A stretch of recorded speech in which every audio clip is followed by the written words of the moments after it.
Macmillan Audio presents Sarah's Key by Tatiana de Rosnay.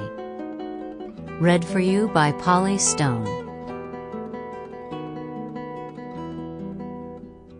Paris, July 1942. The girl was the first to hear the loud pounding on the door. Her room was closest to the entrance of the apartment. At first, dazed with sleep, she thought it was her father, coming up from his hiding place in the cellar. He'd forgotten his keys and was impatient because nobody had heard his first timid knock. But then came the voices, strong and brutal in the silence of the night. Nothing to do with her father. "Police! Open up! Now!" The pounding took up again, louder. It echoed to the marrow of her bones. Her younger brother, asleep in the next bed, stirred. "Police! Open up! Open up!" What time was it? She peered through the curtains. It was still dark outside. She was afraid. She remembered the recent hushed conversations she had overheard, late at night, when her parents thought she was asleep.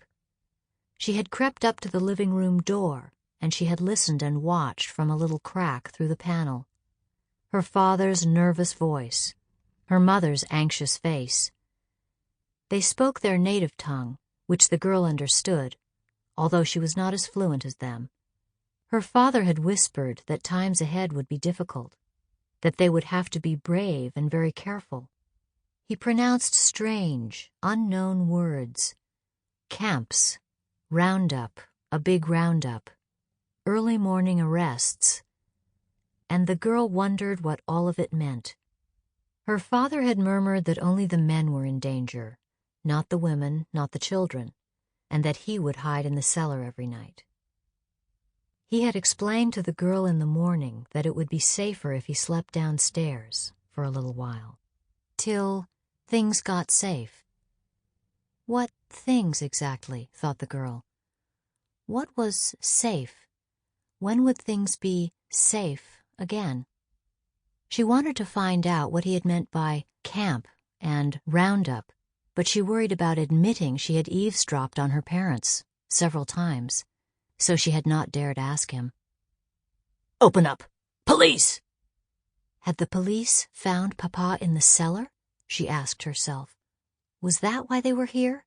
Had the police come to take Papa to the places he had mentioned during those hushed midnight talks? The camps far away, out of the city? The girl padded fast on silent feet to her mother's room, down the corridor. Her mother awoke the minute she felt a hand on her shoulder.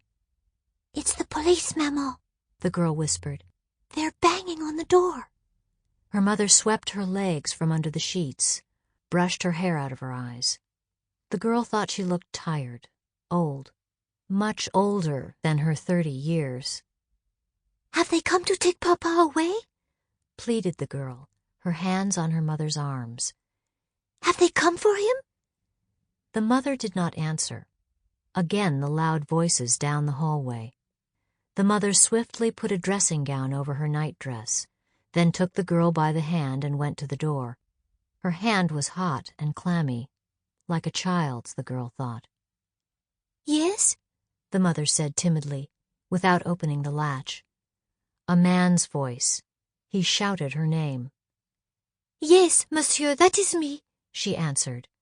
Her accent came out strong, almost harsh. "Open up! Immediately! Police!"